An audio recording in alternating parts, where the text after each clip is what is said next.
Dear audience, welcome again at the Budapest Eurasia Forum 2024. After the remarkable panel discussion on finance, we move on to our second panel with the theme, Technology. What can fuel the future? A navigation to the next decades. In this panel, our distinguished speakers will explore how deep tech innovations and emerging tools like AI, metaverse, and new energy resources can help us tackle pressing global challenges. Let's dive into the core question that frames this panel. Will there be a new technological breakthrough in the near future with an impact as significant as the internet or AI? First, please welcome Mr. Zoltán CSÉFALVAY, head of the Center for Next Generational Futures at Mathias Corvinus Collegium, who will moderate the Fireside chat dedicated to technology. Mr. CSÉFALVAY gives lectures and conducts research on the economic, social, and geopolitical impacts of digitalization, robotization, and artificial intelligence in Europe. Mr. CSÉFALVAY, welcome.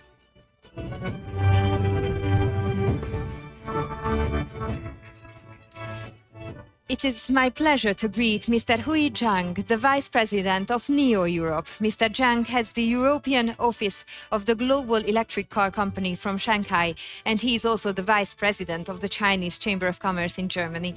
Thank you, Mr. ZHANG, for joining us today.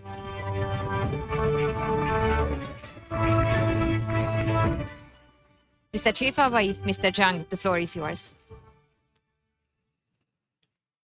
So thank you very much for coming back after the lunch. It's really a great pleasure to have this short discussion on many important things. So NEO is a Chinese luxury car manufacturer, has been at the forefront of the electric vehicle innovation, and one of the Chinese unicorns, which was founded in 2014. The story of NEO is very fascinating because it was founded, as I mentioned, 2014. 2013, Aileen Lee, she's a founder of the Cowboy venture, coined the term unicorn. And the statistical probability that startups become a unicorn is 0.00006%. So it's very, very low. And within 3 years, in 2017, NEO became as a unicorn. So it's very, very, very, very quick. And I looked at the statistic. Currently, there are 2,800 unicorns in the world. In China, there are 375.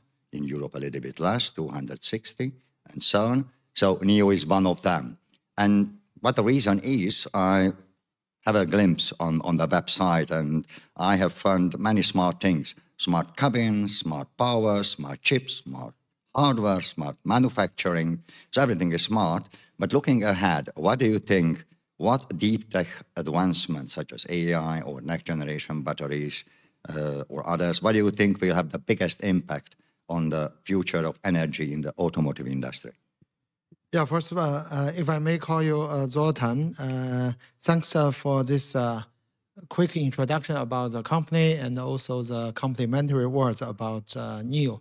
I'm honored actually to attend this Eurasia Forum. And before I started to answer your question, I think first of all, I want to say NEO is not a luxury EV, it's a premium segment. So there's some the pricing different.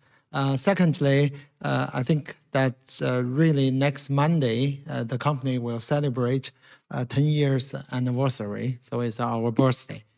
And you also mentioned about the smart cabins, smart chips, smart manufacturing, because our vision is to develop the next generation smart EV.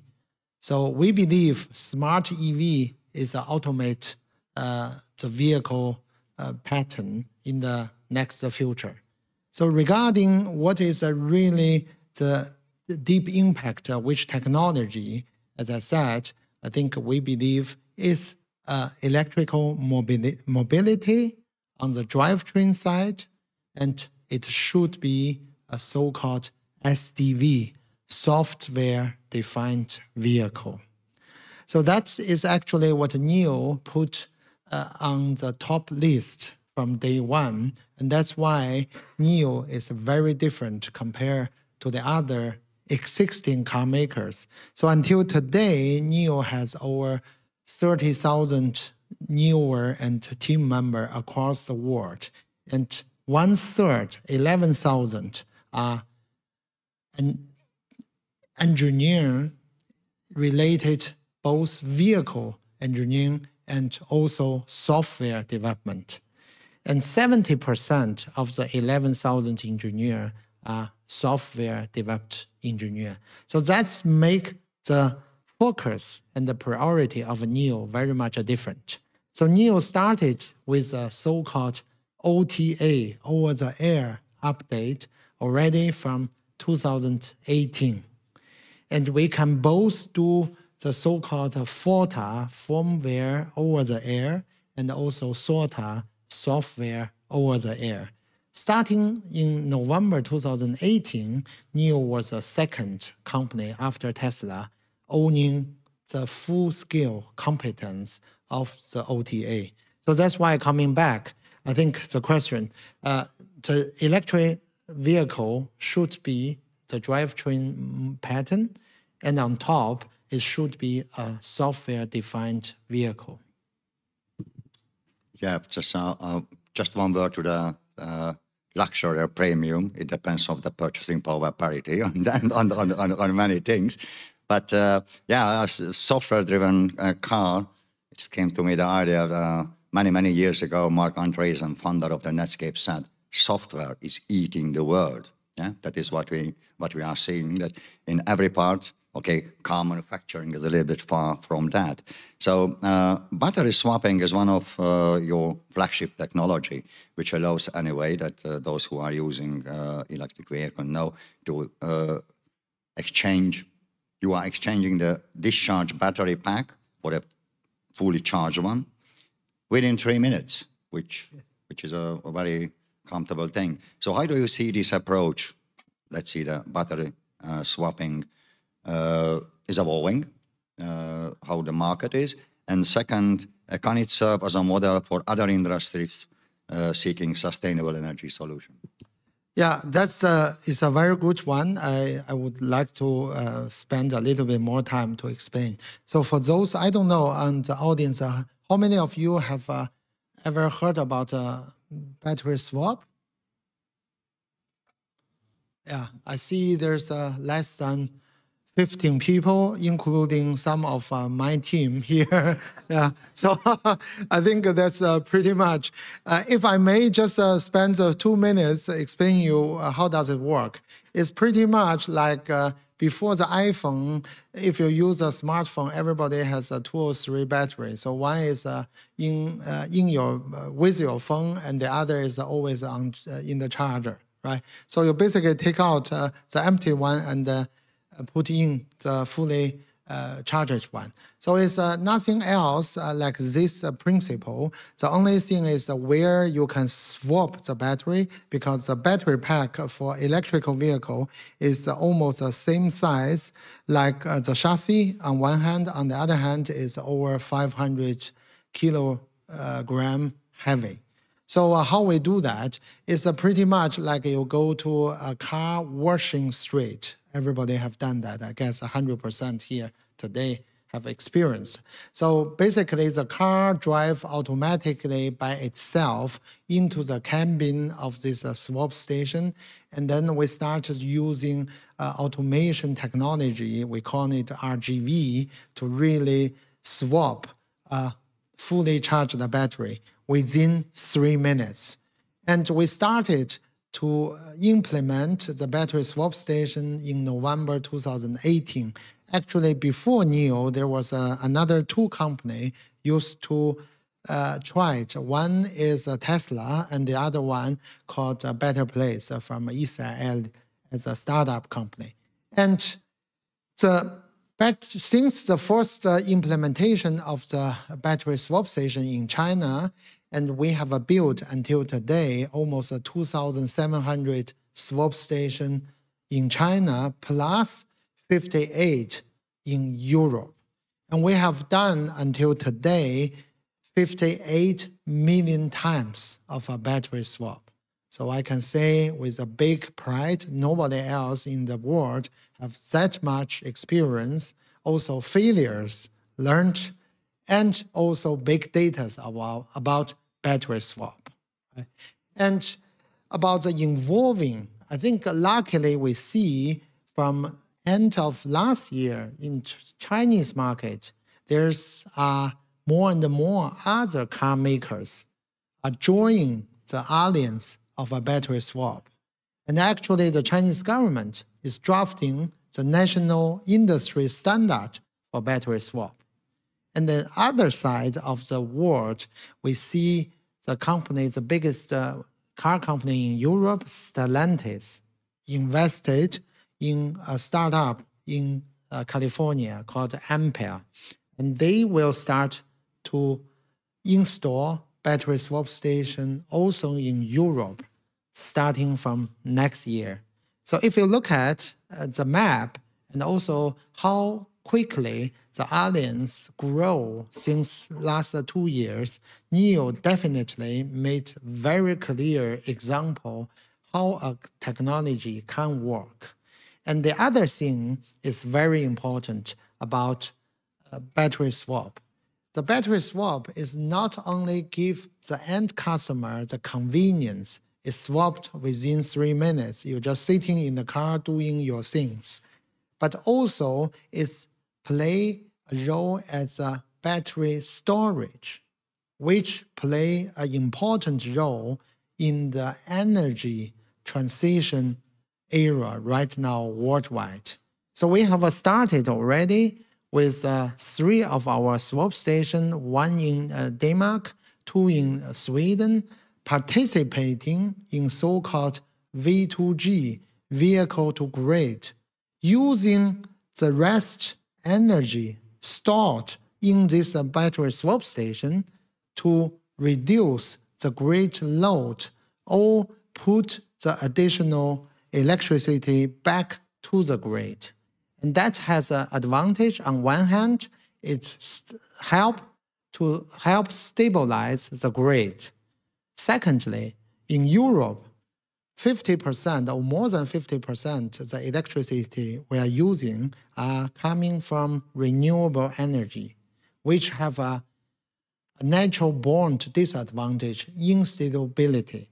And with our swap station, vehicle to grid, we can definitely help, first of all, the further penetration rate using the renewable energy in Europe. Secondly, to stabilize the grids.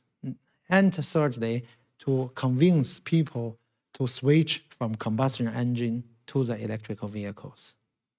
Thank you very much. May I turn just a little bit to another technology, AI, and just coming back to the previous session, what we heard. Everybody knows currently there's a huge hype around and loud and all these that AI has the promise to be the next general purpose technology. I'm a little bit skeptical anyway in that way. And my question is in that case, okay, in the automotive sector, using AI for autonomous driving, but rather a question, how can we use not just for autonomous driving? Just in the brackets, 2 facts. I don't say the name of the company, but the largest chip manufacturer calculated in a way. When we don't have autonomous car, the data use is, for a normal driving, a day for 1 car, is 4,000 gigabyte, which is 4 terabyte, which is equal to the normal use of data what 3,000 people use every day by smartphone, laptop, and so on. So when, let's say, there will be 1 million such a car, that means the data usage of 3 billion people. So just consider it. And a little bit I'm inclined to the phrase of Richard Baldwin said, AI stand for almost intelligent. That means intelligent with a huge amount of data. So apart from that, what do you think, how can we use AI for better vehicle performance or vehicle performance optimization? Yeah, I think AI is a hot word since 2 or 3 years, especially with ChatGPT. But in fact, NEO adapt AI already years ago before that, and we are using AI both so-called in-car and off-car. So in the car is, of course, what we talk about. We have the first AI device implemented since 2018 called NoMi, who can help you to do the functionality in car and also have a deep learning capability since 2018 already. And also in car is, of course, associated to autonomous driving, because that will help us to process the data and the immense amount of the data. And if we think about also off-car, we already use AI for our smart manufacturing. So we have over 1 million so-called SKU produced, so different exterior color, interior color, material, and which car, because our car is only made to order, so we don't produce for storage, right? And then we use the AI to help us with the smart manufacturing for the planning and also for the production process. And we have also off-car in terms of the after-sales service, so which we can help our user to get a quick and more efficient after-sales service. And of course, as we just discussed about power swap, and on the power swap, we use the AI to have our own algorithm to calculate the demand and also the providing side. And I believe that is what we are doing now. And in the long run, the autonomous driving is in first place will help the society and the people to reduce accident. So safety is actually most important for using the autonomous driving, because people will get tired and so on. And secondly, of course, we said release your time for valuable things, right? So even a call with your kids, with your wife, probably is better just sitting behind the steering wheel. And only with autonomous driving, your time can be freed. Yeah, this is always a trade-off anyway, that's what we will do in this free time. May I just go a little bit to the topic of deep tech, because deep tech is based on research and all these. And I have the fortune to work 2 years for the Joint Research Center of the European Commission, and the flagship project of this research center is we publish every year the 2,500 largest R&D investors. And I looked at the figures of the NEO. So until 2018, NEO wasn't there. In 2018, NEO invested 500 million in research and development and was on the place 283. 22, NEO invested on R&D 1.4 billion euro and was on the place 160. So that's a huge amount anyway. That's 1.4 billion. And just to say the scale, behind such a company as the Hewlett-Packard and in front of the BioNTech, everybody knows BioNTech because of the COVID and so on. So the question is, how do you do this? This really huge forward, yeah? Huge amount invested in R&D. How do you collaborate at international level with universities? How you engage in it? Yeah, thanks for asking this question. This is really one of the strategic priority for NEO as a corporate strategy. So the figures you named is actually quite true. Last year, the R&D expenditure was 25% of the total revenues. And we keep doing that R&D expenditure because we believe the core competence should be developed in-house, like the smart algorithm, the smart software, the first on-car operation system, and also the drivetrain systems. So we will continue investing in this big amount for the future technology. And that won't change. And of course, with the volume, sales volume increase, I hope the relative percentage will be down a little bit from 25% probably lower to the other percent. But the overall, the total investment amount won't really reduce. In terms of the collaboration, I think we also put big efforts in that. I can give you an example where I have been working with over 670 universities worldwide, mainly in China with the famous one like Tsinghua, Beida, or the other universities, but also in Europe, I was told, for example, with Greece University, the university in Greece, and the university in Spain, in Italy, in Germany, and other, of course, also in Hungary. So personally, I signed an agreement with the ZHANG University, with our ambassador, and also the Minister Naga in the summer to continue on the power innovation. So totally, we have co-developed over 6,500 young talent. And besides, NEO started to be the main sponsorship for Formula Student China over last 10 years.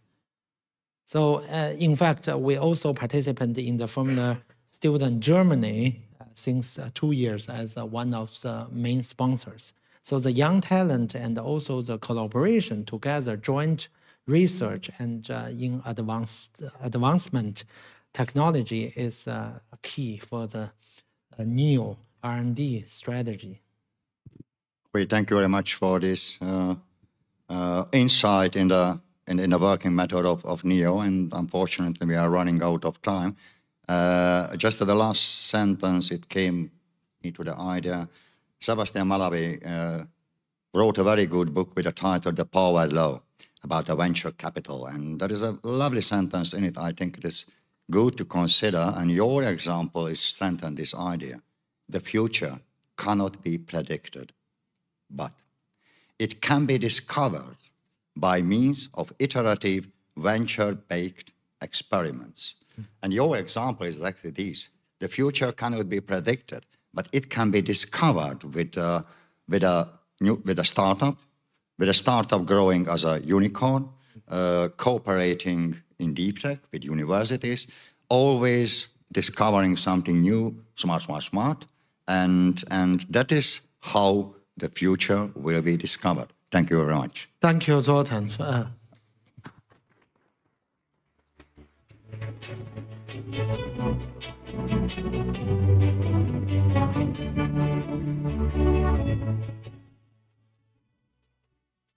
Mr. CSÉFALVAY, thank you, Mr. ZHANG, for this lively chat. It was very interesting to listen to your conversation. Now, ladies and gentlemen, it is time to start our panel discussion.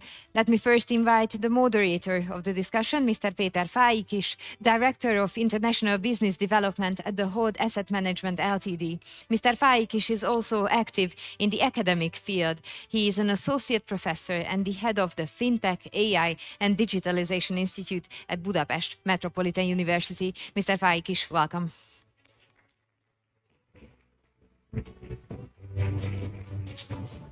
And let me also invite the discussants of the panel. Please give a warm welcome to Ms. Fabienne Goubaudy-Mang, a world-renowned futurist, founding head of Projective, which is an independent research center dedicated to foresight since 1995. Ms. Goubaudy-Mang is an active member of the Future Studies community. She chaired the World Future Studies Federation, and she was the founding president of the French Society for Foresight.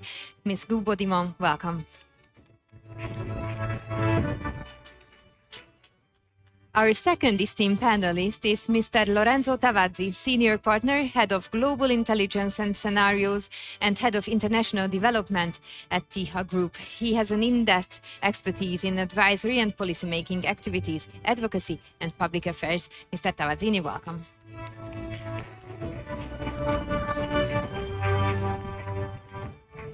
I am also pleased to invite on stage our third panelist, Mr. Ming-Tie Ma. Mr. Ma is the Director General of the Research Department of Innovative Development at the Development Research Center of the State Council of China.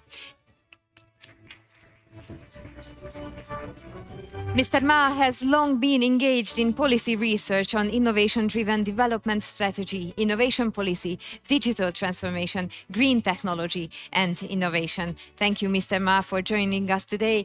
Mr. Fajkish, dear panelists, the floor is yours.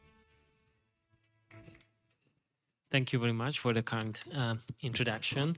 And of course, first of all, let me also thank you for accepting our invitation, and let me also welcome you all in Budapest, and especially in Budapest Eurasia Forum.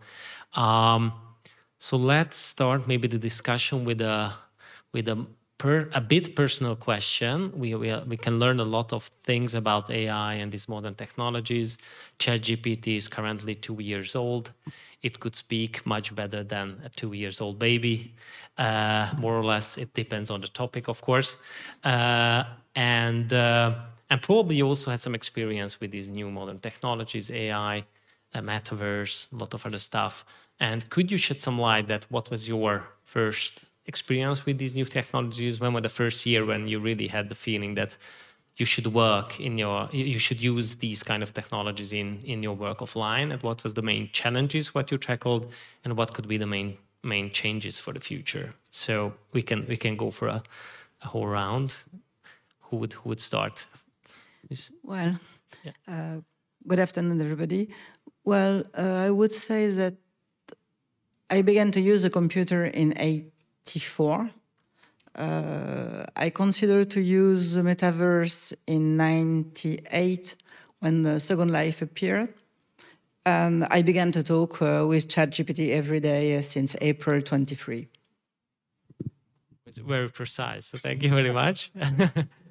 Dr. Ma, what was your experience?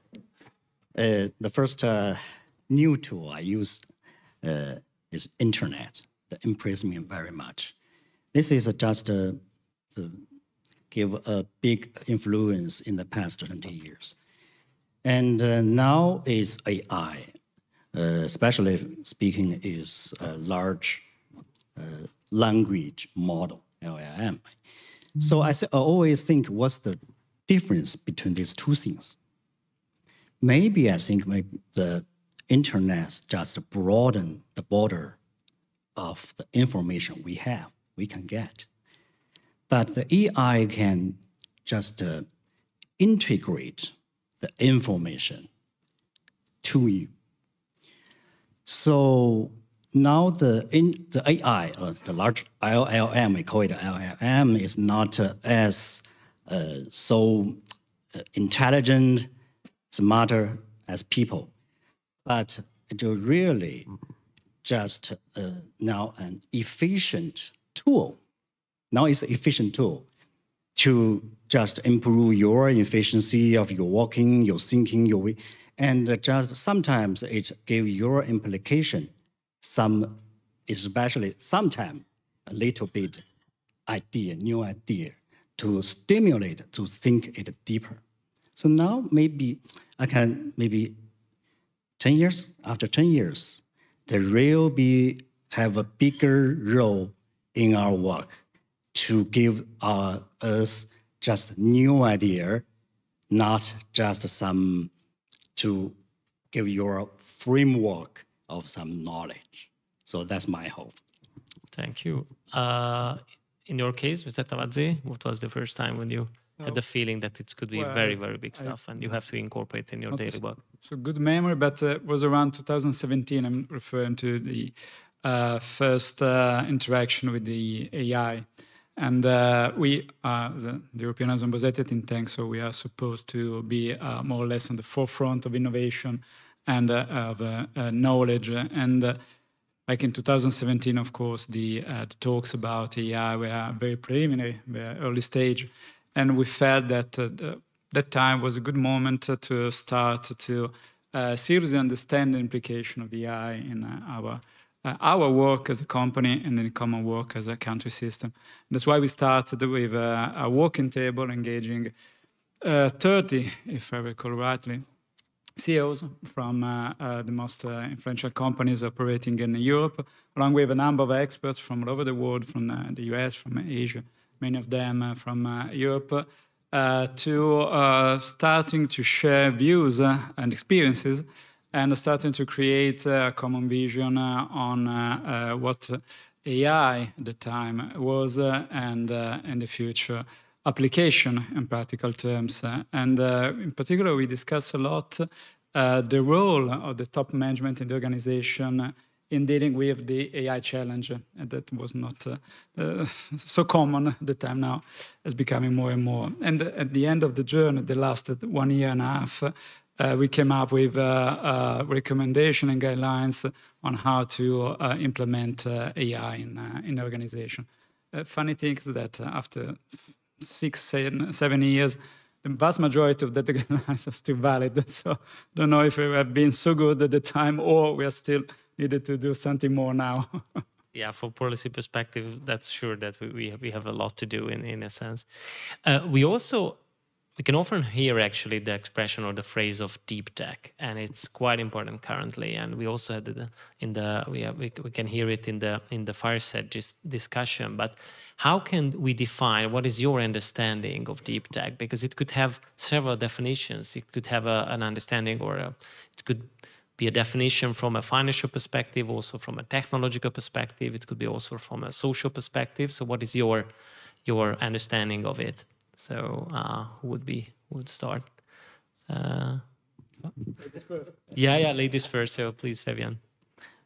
From a social sciences perspective, I would say that deep tech is first of all a game-changing either innovation, technological innovation, or science discovery as well. And especially the last, I would say, continuing over your last questions, the last 3-4 decades, what we have seen with deep tech is that they have the power to break the boundaries between our personal or professional life that usually were very separated. And now we are just confusing them continuously thanks to these technologies. They are breaking the boundaries also between the real and the virtual, and especially through what we call the extended reality. And finally, they are breaking the boundaries between what we now can think possible and what was definitely from the realm of the dreams. And I think these are the 3 main reasons why they are deep tech. Mr. Dr. Ma or Tavadzi? Mr. Tavadzi, would you continue? If I may, thank you. I agree a lot with Fabien. My view, which is very similar to Fabien's, there are at least two basic criteria under which we can define deep tech or deep technology. One is for sure the nature of this kind of technology. This must be very advanced and very innovative, otherwise not deep tech. But the second criteria is probably even more important, is the impacts, the potential impacts on societies and the transformational effects at the end of the day. Of course, we are talking about technologies that requires a lot of research effort, can be either at industrial level or research-based or applied research. And another characteristic to me that define the deep tech domain is the technological barrier. It's not easy to, first of all, get competitive positioning, and after that, it's not easy for others to get in that positioning. And probably also it was to be considering also the time frame, because deep tech startups usually tends to have longer development cycle compared to traditional startups or other innovative companies. And finally, probably is the field of application of this kind of technologies. Of course, there are, can be many of them, but in my opinion, the last 5 that are some sort of preferential test beds. One is AI and machine learning for sure. The other one is life cycle and biotechnology. Energy, the energy domain, in my opinion, is very suitable for the application of deep tech, as well as quantum computing, which is, again, very important, and robotics. That's my view about deep tech. As industries. And Dr. Ma, what is your understanding of deep tech? From policy view, I think maybe there are 3 figures of deep tech: the disruptiveness, cumulativeness, and occasionality. So if we look the history of science and technology development, we can find that whatever the electricity, AI, semiconductor, it takes a long time to be mature. For example, AI, it can be tracked back to a Dartmouth conference in 1956. So, but even whatever when some so-called deep tech or disruptive tech comes, it will give a very different, a new disruptive in the application and industry, and will destroy everything. But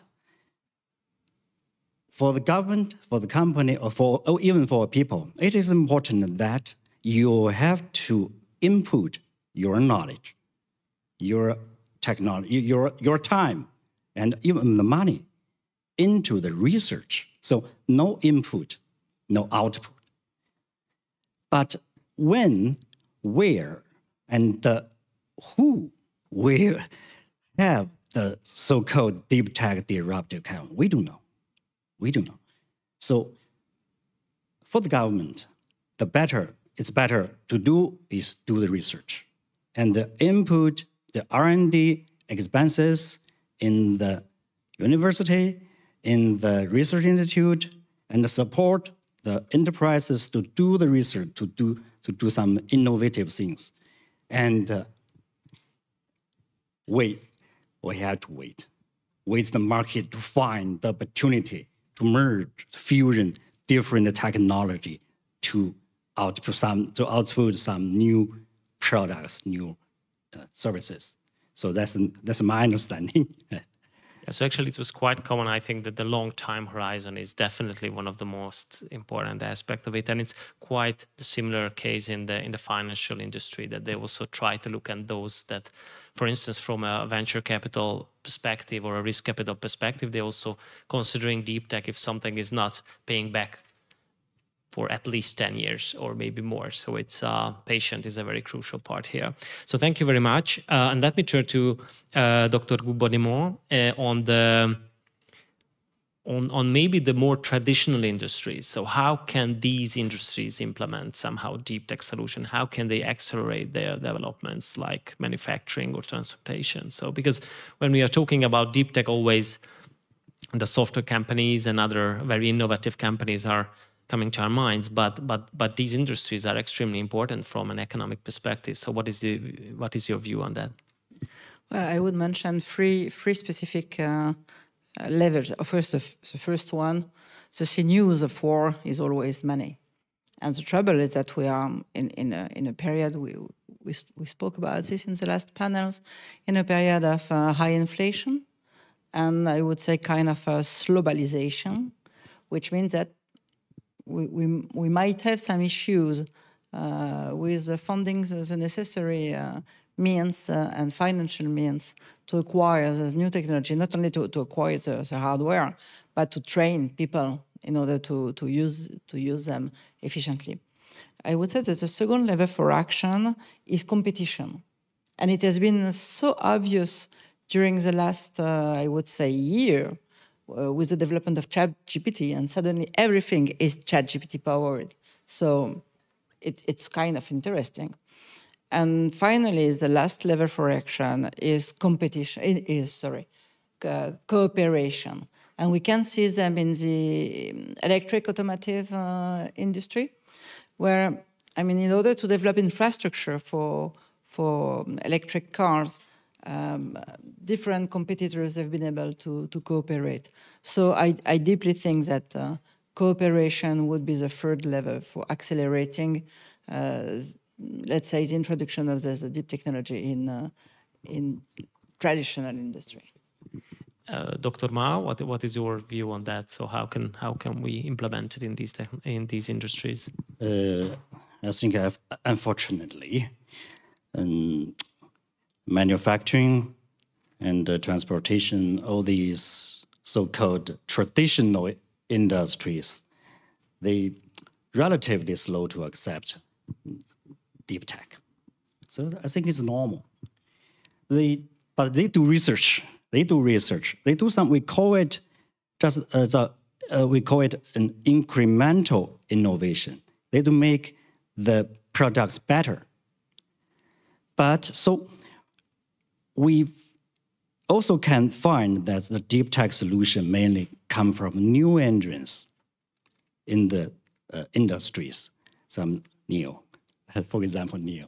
So it is very important to build a good innovation ecosystem and a healthy venture capital market, as you mentioned, to allow more deep tech solutions to emerge by startups.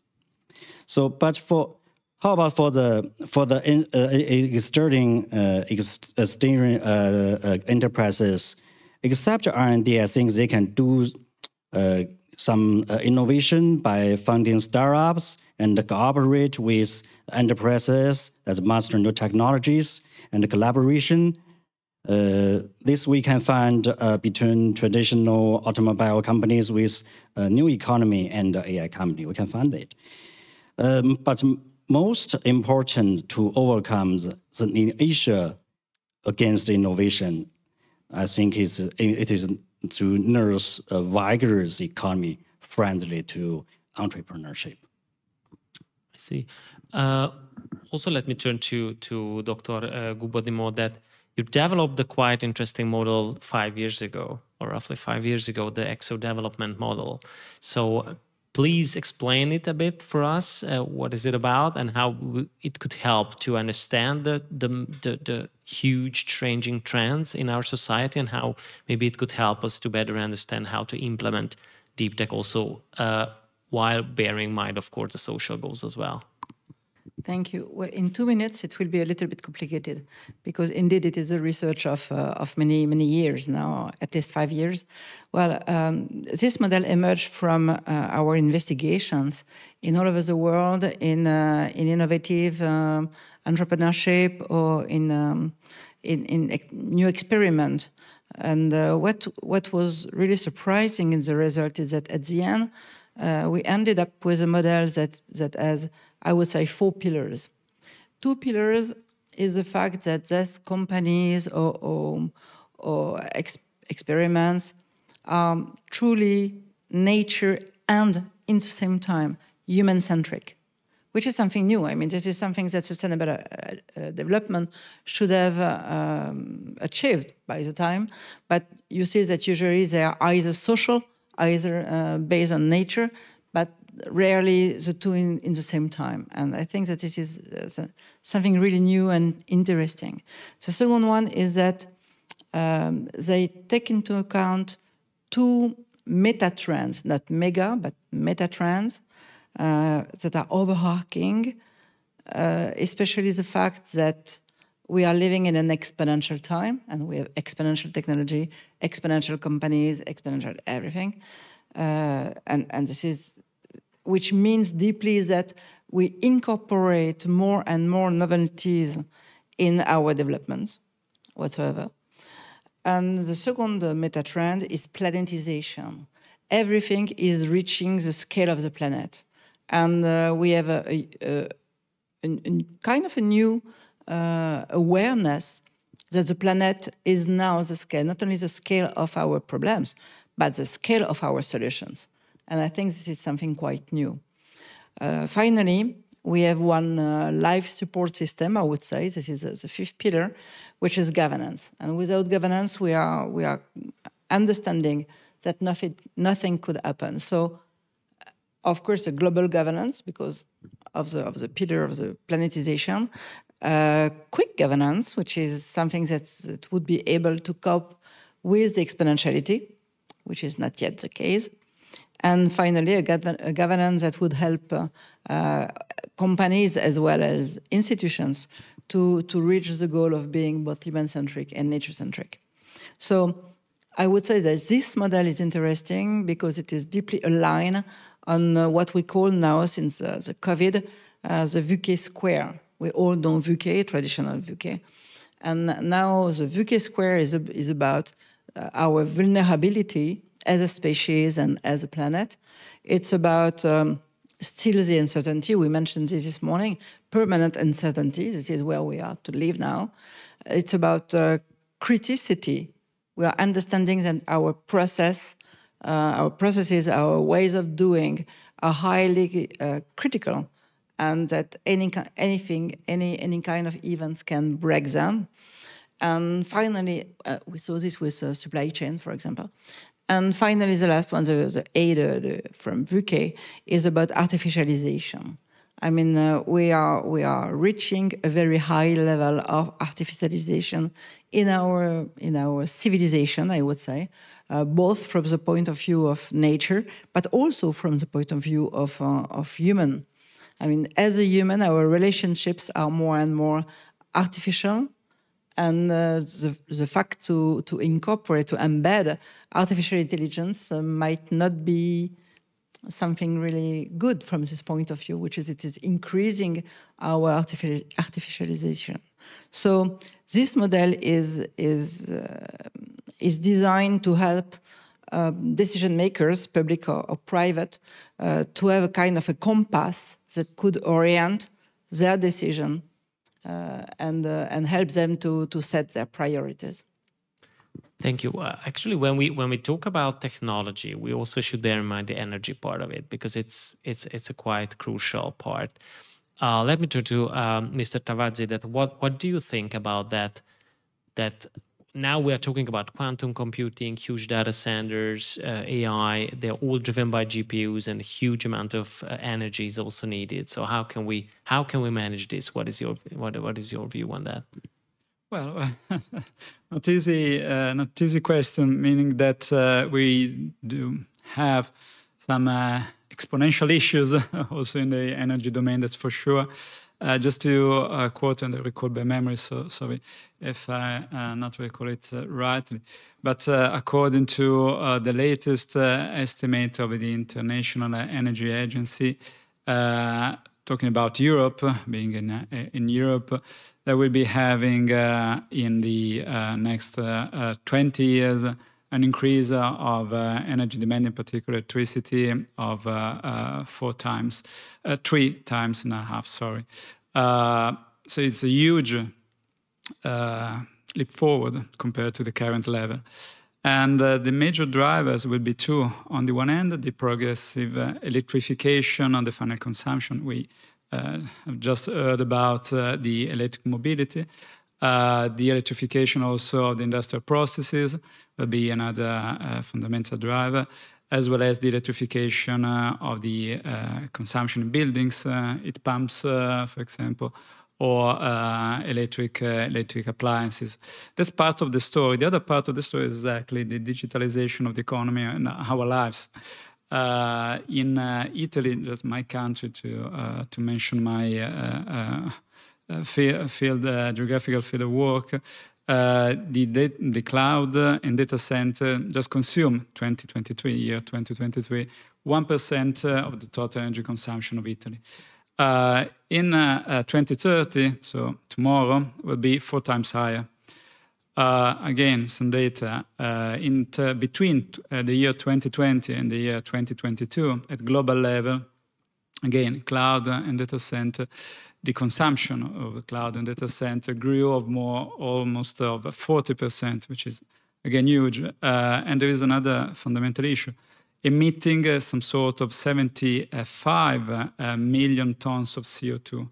75,000 million CO2 is more or less the same amount of CO2 emission of the entire industrial ecosystem of Italy. And Italy is the second largest manufacturing hub in Europe and one of the largest of the world. And again, some data. One search, according to the statistics on ChatGPT, it consumes 10 times higher the same search on Google. Or the Leonardo, I don't know if you are familiar with it, is high-performance computing based in Italy. It's the fifth most powerful high-performance computer in the world. It consumes on a year the same amount of energy that the city of Modena, again in Italy, quite nice city of 200,000 people, consumes in a year. So there is definitely an issue, and it's becoming more and more severe. For example, in Ireland, so a smaller country, the digital, let's say, appliances, and again, focus on just cloud and data centers, consumes 18% of the total consumption of Ireland. There will be double in 5-year times. So we do have a problem. How to tackle it? Well, we needed to accelerate very, very dramatically the deployment of renewable resources. We are lacking too much behind on the schedule. At the same time, in my opinion, we needed to integrate significantly the nuclear power generation in our energy mixes, because the two renewable energy sources can be hydro power, photovoltaic, solar, wind, offshore, onshore, whatever you want, combines perfectly with the power base load generation from nuclear power, which is, by the way, fully decarbonized energy. After that, we need to invest growing amount of money, according again to the statistics of the European Commission, 60 billion euros additional investment just on the power grids, in particular on the distribution grids. And finally, in my opinion, we need to deploy as much digital solution as we can within the energy ecosystem. Smart metering, for example, smart grids, demand response, in order to create what is needed in terms of flexibility of the usage. Not easy to do, but we have to do that. Otherwise, we could have a problem.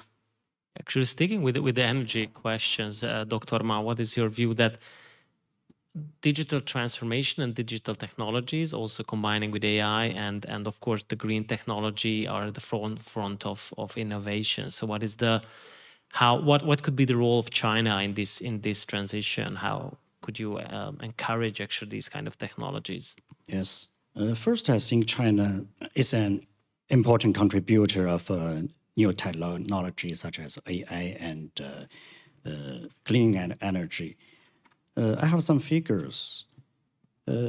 From 2015 to 2023, China's AI patent applications accounted for about 70% of the global number of patents. And from 2001 to 2020, China published more than 400,000 papers in the field of clean energy, and also contributed nearly half of the global patent in this field. So, on the other hand, all people know that China has a huge market demand for new technology. It is estimated that by 2030, the demand scale of China's green industry will reach $2 trillion. And the proportion of no fossil energy consumption will reach 25%.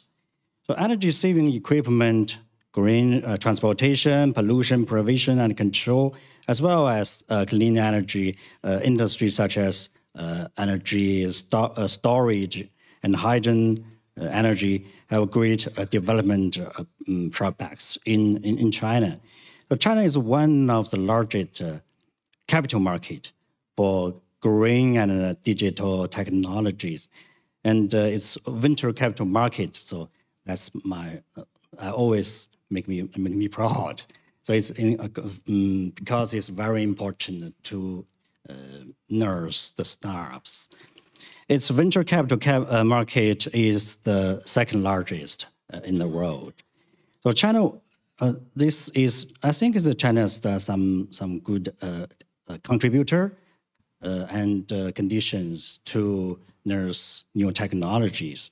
And also China welcome sharing its market opportunities with global partners. So that's, I think, of course, various emerging technologies can find application in China. So that's the demand and the technology contribution. That's the China's role in this field.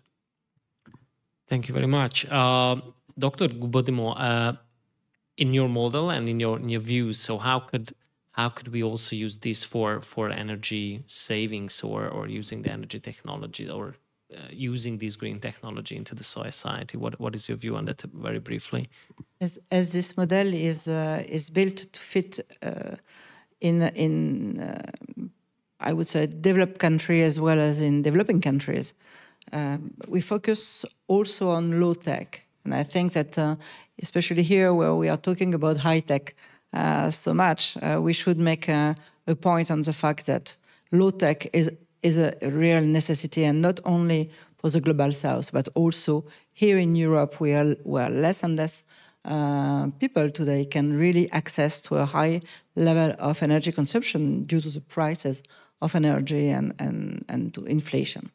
So low tech is one solution. The second one is solar, and definitely the dream would be to see that all the money, whatever it is, for research and development would come would focus to solar energy instead of other type of energy which are not very efficient, and that would cause many diseconomy when we will have to replace them or to dismantle them. So solar is the only one whose cost of renewal is low enough to be really efficient on long term. And finally, the last one is to try to better understand how our own brain can use so few energy to produce such a high level of interaction. And today the trouble is that artificial intelligence is based on a non-natural model, which is the reason why to reach a complexity which is still inferior to ours, it is using so much more energy. So trying to find a more efficient way. Thank you. Actually, as a closing for the energy part, I would be very curious that we talk about a lot on nuclear fusion and all of these new technologies. And let me turn to Mr. Tavazzi, that maybe there are other technologies as well, maybe which closer to implementation. Could you share some information on that? So modular reactors, for instance. Oh, yes, with pleasure. For sure. Nuclear fusion will be a very inspiring breakthrough technology and so on and so forth. But as of now, if you look at the international level, for sure the traditional technologies of fission, nuclear fission, is on the hype, in particular because of the new developments in terms of small modular reactors, which are smaller in size compared to the traditional one. We are talking about 300, 400 megawatt of capacity compared to 1.2, 1.5, 1.6 gigawatts of the traditional reactors. Which means a lot of things. They are more flexible. They are cheaper compared to the investment, the huge investment that are needed for traditional nuclear reactors. They are very flexible and they offer a lot of application at industrial level and also in other fields of the economy. And if you look at the international level, there are a lot of investment channeling it through small modular reactors, which is the third generation plus of the current nuclear power generators, and advanced modular reactor, which is the fourth generation. So looking at the time frame, small modular reactors should be full in the market between the year 2030, 2035, and the advanced modular reactors 10 years later, 2040, 2045. Nice thing is that they are very complementary, meaning that the advanced modular reactors, so generation 4, will be able to close the fuel cycle, which is fundamental. To reuse the exhausted cycle, the exhausted fuel from the small modular reactor to new fuel in the advanced modular reactor. Europe is struggling a lot to gain competitive advantage in the domain of small modular reactor technology. February 2024, the European Industrial Alliance on Small Modular Reactors has been launched. In my opinion, of course, the domestic value chain is important, but also the international opportunities of partnerships that are opening up, in my opinion, are even more important potentially. In fact, if you look, for example, we are talking here Eurasia. Asia will be the region in the world by the year 2030 with the largest share of nuclear power capacity installed. And this makes, in my opinion, a very interesting case of possible collaboration between Europe, technology sharing, competence sharing, and so on and so forth, with Asia, in order to best profit on this technological evolution. It sounds a real Eurasian project, isn't it? So, and it's a quite relevant topic in that. Let me turn to Dr. Ma. That we talked about ecosystems also a bit, and also it's quite important when we are talking about deep tech. And could you share some information that in that field, the cooperation between the industry and the government, that could be essential. So how you tackle this issue, and how could this cooperation help us implementing green technologies? Very briefly, I think maybe four types of policy tools. The first is it is very important to give the market clear policy signal. So that make the industries, they dare to investment, research, and the consumers, they can buy the clean products and services. So Chinese government has set the goal of carbon peak in 2030 and carbon neutrality in 2060. The second way is to establishing a carbon trade market for the power industry. The third one is the regulation on the emission and the consumption of the traditional energy. And the last one is China government also promote the use of the low carbon building materials, strengthen the construction of green transportation facilities, such as charging. That will nurse or encourages the consumers can take some much more relatively cheaper to buy some new clean technology products and services. So that's the most important way to give the market demand to promote the suppliers to do research, to do some better products, clean products. So that's the most important thing, I think it is in the tools. Thank you very much. Talking about ecosystems, not only between government and the technology players, Mr. Tavazzi, that what do you think about it? What kind of policies should they implement in order to find the right balance between these modern technologies and the right implementation and the real world demand? Well, I will be very, very brief because I see time is running out.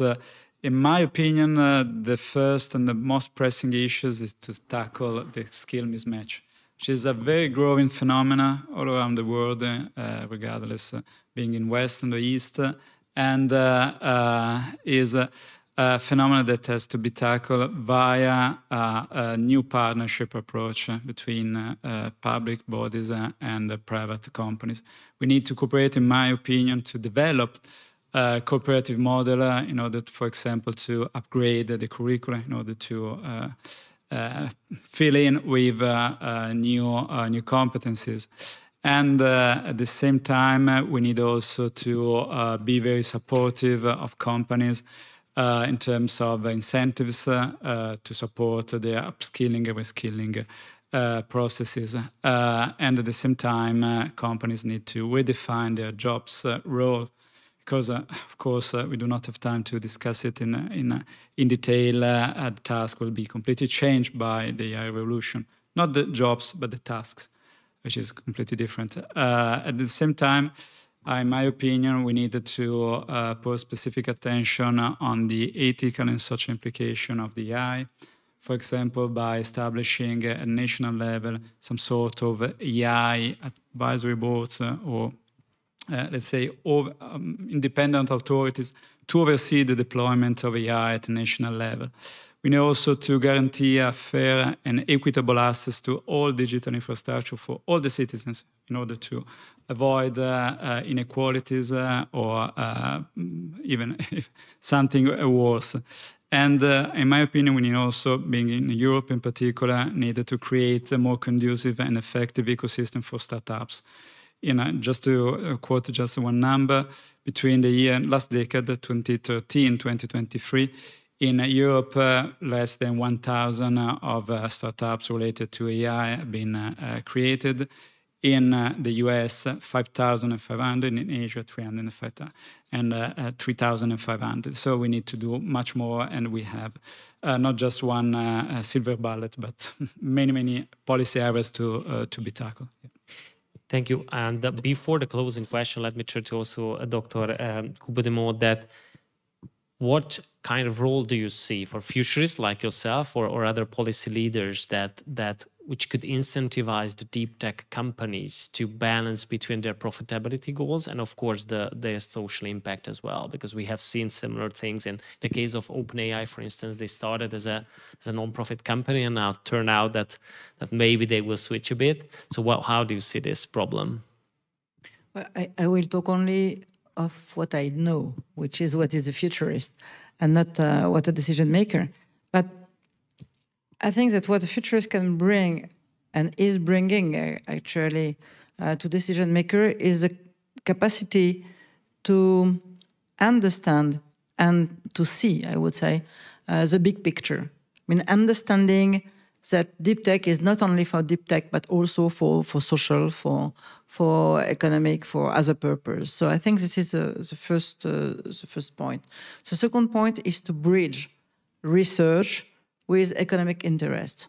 I mean, and most of the time we have, especially in social sciences, research is considered as a kind of a plus, but not a must. And we help them to understand that this is a must, not only a plus.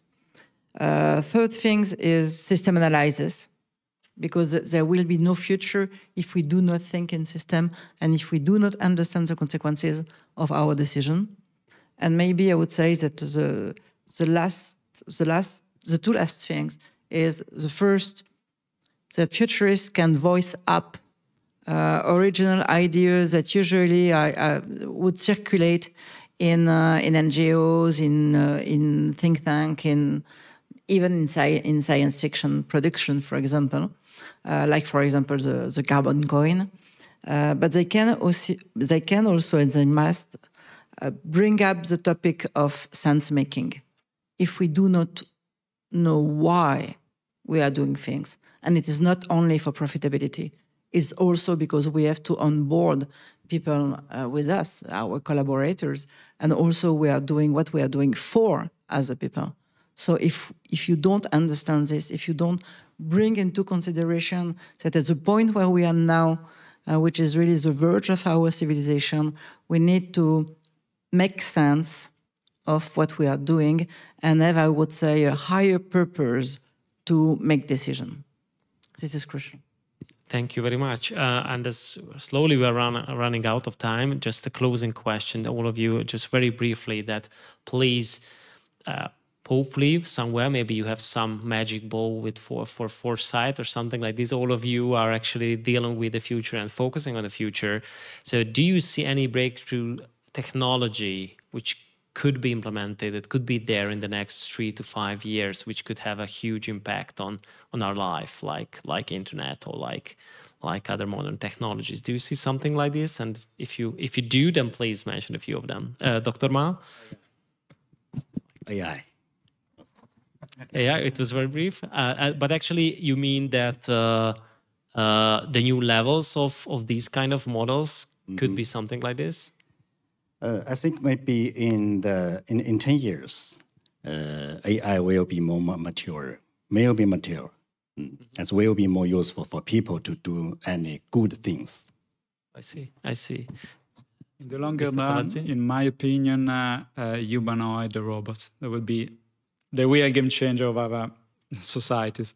When, not if, but when we'll be able to install a general AI, so equal to human capabilities in a robot, a humanoid, or a robotics exoskeleton, everything will change. That's my belief. In positive, not negative. Yeah, so you are more optimistic than pessimistic. Absolutely. This is good news. So an expert who is dealing with the future is more optimistic. This is also good news for all of us. And Dr. Gubodimo, what is your view on that? Well, I would add, because of course it's just an adding, it's a quantum technology, because I think that quantum coding will provide us with more security, more safety in our transaction, a higher level of communication, a higher level of computing also to solve many problems from logistics to pharmaceutics. So I think it will be less visible than the others, but maybe more effective. Thank you very much. Thank you very much for this extremely fascinating discussion, and it was a great pleasure having you here. And also thank you very much for the audience for your patience, and also I wish you a very nice rest of the day. Thank you very much.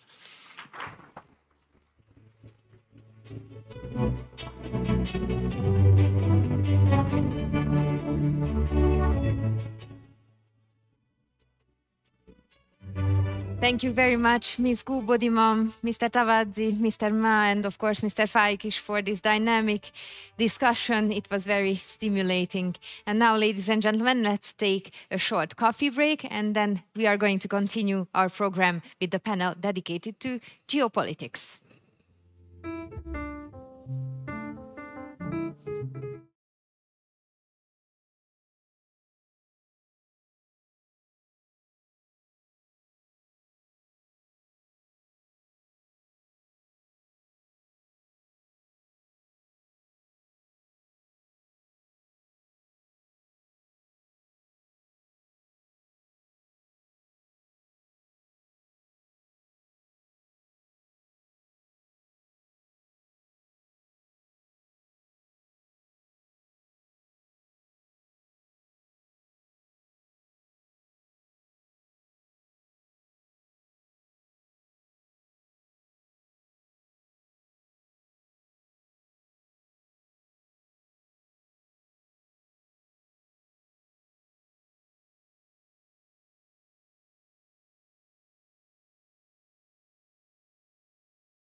We live in an era of globalization, and we have never been so connected with each other. The world today is incredibly integrated in areas ranging from trade and technology to people exchanges. I remember in 2008, when Beijing was holding Beijing Olympic, the slogan then was "One World, One Dream." That exactly symbolized the globalization. And we found it was really a great time and occasion to establish our think tank, Center for China Globalization, CCG. Through our efforts over the past 15 years, CCG has become one of China's leading think tanks and is internationally recognized. CCG is the only Chinese think tank to be granted official special consultative status by the United Nations as a non-governmental organization, and ranked 64th out of the top 100 think tanks worldwide in 2020 by the University of Pennsylvania Think Tank and Civil Society Program. CCG has nearly 100 full-time researchers and employees, and we have also been designated as a postdoctoral research center by the Chinese government. So the motto for CCG is that global vision for China and Chinese wisdom for the world. So we strive to be a leading think tank for building a bridge between China and the outside world. We really seek to communicate, seek to hear, but also seek to understand. As an international think tank, CCG is committed to researching important global issues. We have participated in and influenced the creation of multiple policies on national development and global governance, supporting and driving innovation in China's decision-making process and institutional environment. We also strive to build consensus and provide suggestions through Track 2 diplomacy, as well as various seminars and high-end forums. CCG's team of experts also proactively engages with the international mainstream media to share their views and China's story with the world. In 2020, CCG launched the Global Young Leaders Dialogue, also known as GYLD. The program serves as a bridge between young leaders around the world and promotes international exchange. The program has been widely recognized both in and outside of China, and in 2021, Chinese President Xi Jinping responded to a letter written by GYLD participants, recognizing the success of the program and encouraging young leaders to engage more with China. To launch the GYLD Wise Demo campaign last year, to encourage young people worldwide to come up with innovative solutions on global issues. I also want to specifically call out Henry and commend him as the president of CCG, for his leadership, his passion, and great intellectual acumen in driving CCG to become perhaps a best-in-class think tank. Thank you for a very constructive, generous, and sharp yet warm dialogue that we've been able to have. Henry, I think it's extremely important that we have conversations like this, and that through the unofficial channels of academia. We are now living a very complex and very challenging world. I mean, we are now in the 21st century, but the human being has met unprecedented challenges of climate change and also pandemic, and also, of course, the geopolitical risk. But I think it's important that to have a think tank to really think globally and act locally, and also the think tank has to really have a vision. So I think for CCG, our future vision is really to build up this bridge to connect China and the world, to really be a global communicator, a global bridge builder, and a global dialogue platform.